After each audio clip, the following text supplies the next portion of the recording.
but the certification just shifts the mindset to allow you to progress on that journey. Jared, I must say, as a CEO and as an investor, I have a very simple mantra. Only what's been measured gets done. And if we don't have standards that we can measure progress again, it will not happen. And that's the enormous value of what you guys have done in the Green Building Council and all the other kind of initiatives that have gone into, again, a regulatory environment that measures things. And that then is the right kind of carrot and stick approach for things to actually be delivered, and that is of huge value. I agree. I was just being provocative and trying to raise that question. Yeah. The question I have, and a few I've asked, is about the startup ecosystem. How does the startup ecosystem, in fact, this year's, we have something called the Lee Kuan Yew Global Business Plan Competition, and this year's theme is on building sustainable, resilient innovations, where in the built environment, right? So, and so when we think about startups and the growth of startups and all the different ideas that they bring in, I somehow feel that the traditional players seem to be left behind, or are feeling that they're left behind. How can traditional players engage the startup community? How do you see ways in which we can somehow co-opt, test bed, or work things together? Just going for your ideas on this. That's an important challenge that you have when you run an established company. How do you make sure that you embrace this new talent and that you integrate it without tissue rejection happening in the firm and without having a company that all of a sudden has kind of a play garden out there that people don't take serious and the rest still plays Beethoven's Ninth Symphony or something like that. So I think the way to do it is to make everybody in the company understand the innovation has to address the core business. It cannot be on the fringes of what is happening, so that everybody feels entitled but also obliged to be part of that learning process. And then my experience was it is helpful to place a couple of investments that almost putting bets out where it must not necessarily always be 100% takeover of a startup company. It can be an association, a joint venture that you do, where you induce and second own people so that you produce an umbilical cord between the innovation space and the core and also customer-facing area of your business.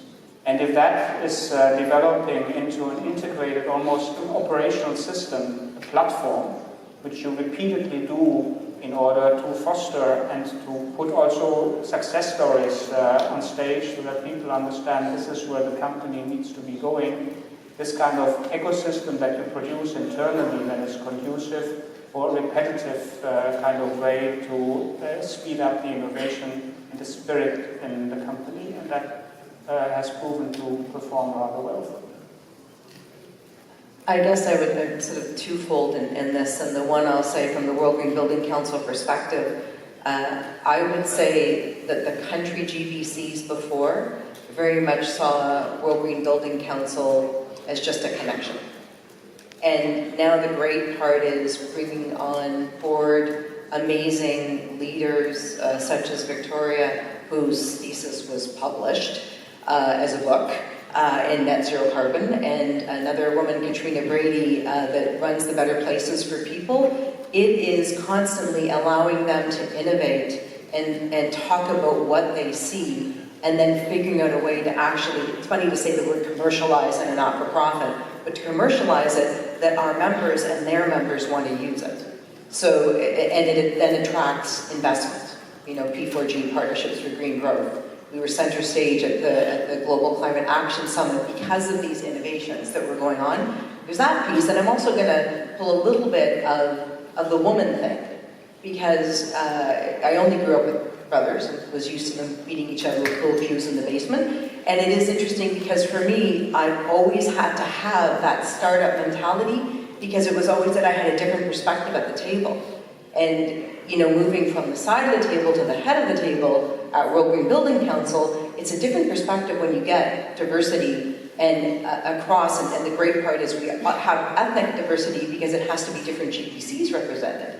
But I think that women tend to look at solutions to problems almost as a startup or a different angle on it, because that's what we've had to learn to do in business. So I think enabling more voices, allowing that time to kind of play, the disruptor mentality, I think all of those things, create that mindset. And education is completely changing with social media.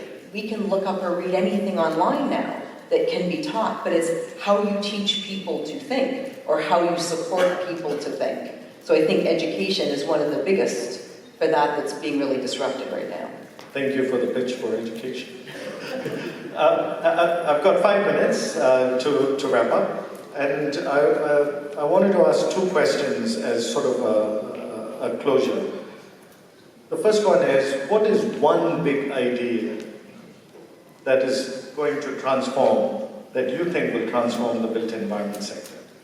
And the second question, as a follow-up to that, is what is one practical thing that everybody can take away and look at their own businesses and say, can we think of innovation in this space? Let's go with the big idea first, and then we'll come back to the practical one to close out. I'll go very quickly. I think robotics, automation, the use of AI in a very integrated way in everything that we do, whether it's products, services, or facilities, will make a huge, huge impact. And bringing that as a integrated synergies from what you can't think of them as silos anymore. You really have to think of it from a holistic picture. Thank you. Look, I have to disappoint you. I don't think that there is this one idea that will transform the industry. As at the beginning of our discussion, I think yourself alluded to the fact that the best thing for the industry to happen is a constant flow of incremental improvement steps, how we go about our business. And technology will enable it left and right, and that translates me to the second question, what would I recommend that everybody takes home with? It is creating this innovative spirit in your companies or in your businesses that allow young people to appreciate the attractiveness of the industry, the enormous opportunity we have to shape the environment in which we live and work. So attracting the best talent that then kind of like in a positive circle makes this industry embrace innovation faster. It is about us as leaders producing this atmosphere in which this can grow. And that for me is the most important part of the industry. Thank you. So I think you bridged both of them together. And I guess I would say the same, that I find a lot of things that we focus on as the silver bullet solution are tools, and I don't think it's that. I actually think it's human capital.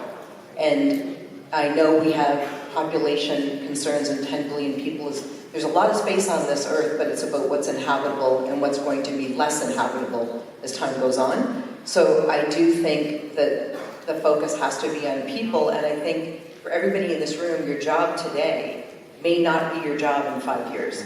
And recognition that the constant evolution of staying current with where the market is going, when robotics and AI and everything comes in, then people are actually managing those pieces of equipment, those systems. So it is making sure that our workers are constantly being educated and re-educated on these, or we become obsolete, which drives poverty, which drives social unrest, which drives lots of unfortunate things where we can't afford to do the sustainability and resiliency pieces we need to do. And I think that's the pieces we have to take care of our people. Okay. So I'm not sure how I wrap up this session. We've covered a lot of topics, but some of these things, when we talk about smart, sustainable, resilient, you can take away the spirit or theme of this conference, right? Where you can say that AI is becoming more important, or robotics, digitalization, as you showed in your slide. And on the sustainability, clearly, Lisa's presentation on this is really an imperative for us in terms of how we we address the Sustainable Development Goals as well as using certifications and verification as a tool for us to reach that target, right, in getting there.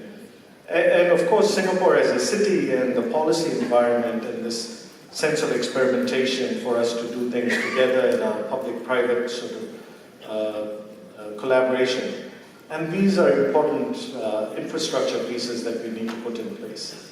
But from a very practical perspective, some of your ideas and suggestions of how companies are experimenting and how we really have to build a culture of innovation first within our talent, within our human capital, and really push that forward and build that culture of experimentation is probably for me the key takeaway in how we make big changes using small steps, right, with the first steps. So thank you very much, Dr. Uwe Kruger, Ms. Lisa Bate, and Dr. Vicky. Thank you very much. Thank you, distinguished speaker and moderator, for the very engaging session.